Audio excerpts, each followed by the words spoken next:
Welcome, Justin, to my podcast. Hey, thanks for having me. I appreciate it. So, I wanted to ask you a couple of questions. My first question I want to ask you. So, what made you want to become a gamer? Well, been gaming for probably forever. Mom and dad introduced us to the Atari when we were kids, so just been playing them all through our childhood and everything. And as I got older and started seeing like the rise of like Twitch streaming and stuff like that, it's just seemed like a lot more fun to be able to play games and like have people pop in and out of your chats and just talk about anything really. It's kind of cool. Okay. So, with you be wanting to become a gamer, what is the hardest thing that you found out trying to become a gamer? But I would say probably just you gotta learn to play just about anything, even if you don't like certain games. Like myself, I'm not too partial to like horror type stuff, like Resident Evil type games, but maybe I'll find myself playing them further down the road. The bigger streamer may become, even though I know those games will scare the crap out of me. But then there's also the setup side of things as well when you set up your streaming setup too to be able to stream all of it, because going into it I didn't know none of that stuff, and my brother had to help me go through most of it, getting it set up too. So it's a little bit of technical know-how involved as well. So yeah. Okay. So, what are a couple of your favorite games? Well, right now my biggest favorite one is Fortnite. I play the Fortnite maybe 2 to 3 times a week, just on stream. Even, to be honest, I don't even like playing PvP, player versus player shooters. But with that one, I actually get to play with friends, and it's just a lot of fun playing with friends. And occasionally I'll have days set aside where I play with the community that I have built on Twitch. So it's a lot of fun playing with people and connecting with others on there as Okay. well. But yeah, I play. I try to play a little bit of everything. I do want to get more into like retro stuff because I did grow up on retro, so the retro stuff is a big part of what I want to do. Uh, and I also like Star Wars stuff too. But there's not a whole lot of good Star Wars games to be able to showcase, but you can find a few here and there. Okay. So, what is your favorite retro game? See, that's always a tough one. Mario games are always going to be up there, but me particularly, it's tough to say between Mario 2, Mario 3, or Super Mario World for the Super Nintendo. Those games are just, I mean, one, they're all amazing games, but two, like Super Mario 2 and 3 are like super nostalgic for me because those are games that literally brought the whole family together back, when those games were out. And like the whole family would literally sit around the living room watching these games, watching whoever, whether it was me, my brother, my aunt, my grandmother, everybody played Mario 2 and 3. And then, of course, when Mario World came out for the Super Nintendo, that was just like leaps and bounds above and beyond to better, the story and gameplay and all that stuff. So, like, I'd have to say those are probably the best retro games we've ever, had or played. Okay. Well, speaking on retro games, so what is your favorite PlayStation game? My favorite PlayStation game.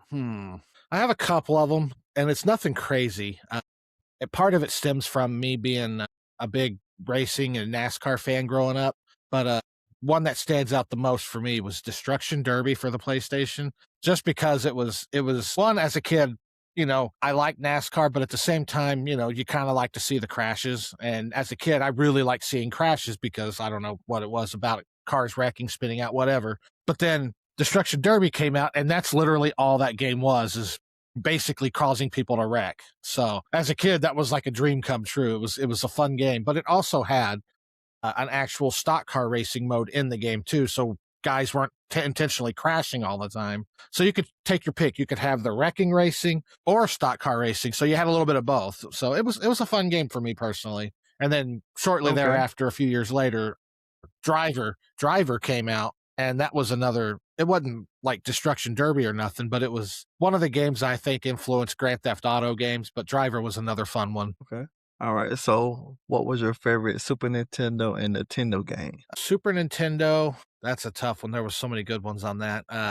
We Again, since I loved racing, I'm gonna say like F-Zero. F-Zero was a fun one when it came out because it gave you that sense of speed, the way the graphics looked on it. For the original Nintendo, man. I've got a lot of good memories of playing some really weird games of that one. Like a lot of people don't know, Domino's Pizza had a video game for the Nintendo called Yo Noid. It was based on their mascot of the restaurant at the time. So that was always a fun one that we played. I think I think even my brother and me, we might have gotten it as a gift for like Christmas or something, like Santa or somebody might have brought it or something, you know what I mean?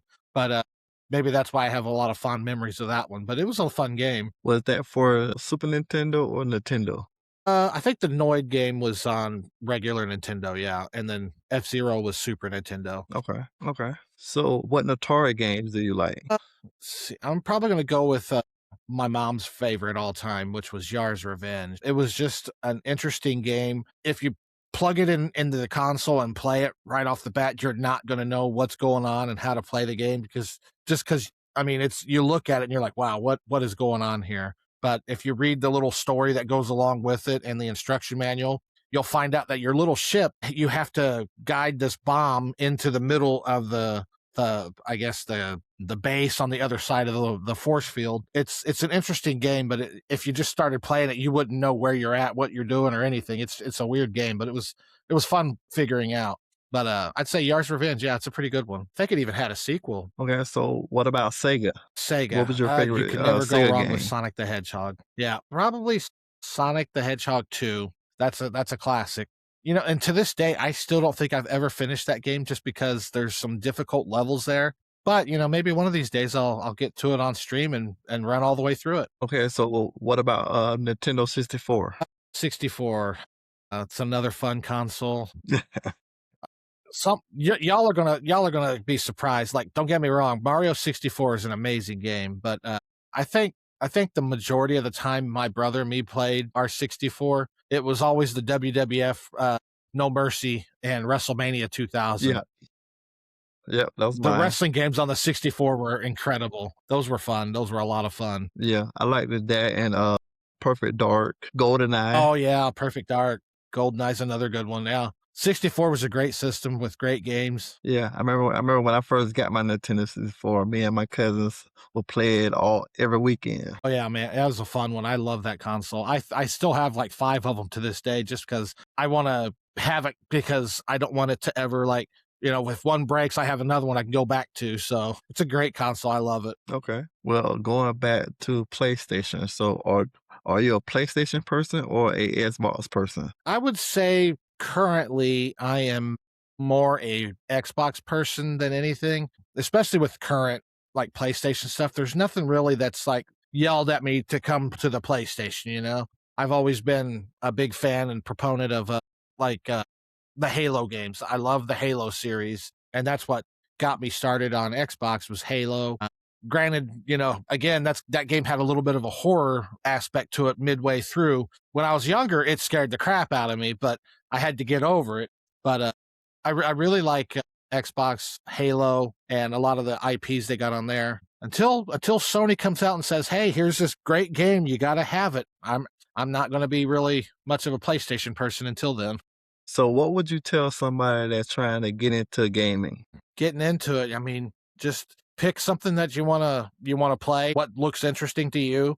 And one thing I tell, like, fellow streamers, play what you wanna play. If it's something that looks good or looks interesting, a story sounds good to you, don't listen to no one else. Just listen to what you feel and how you feel like playing a game, because there are gonna be people that are gonna pep in and say, like, "How come you don't play the game this way? How come you don't go this route? How come you don't do that?" You play how you wanna play. Like, there's like Grand Theft Auto 5, for instance, if you play online, you can have people that will that's nonstop. All they do is chase you down and blow you up with rockets or whatever. But if you want to play it a different way, you play your way. You don't have to play the way they're playing. So that's the important thing is just play what you want to play and play it how you want to play it.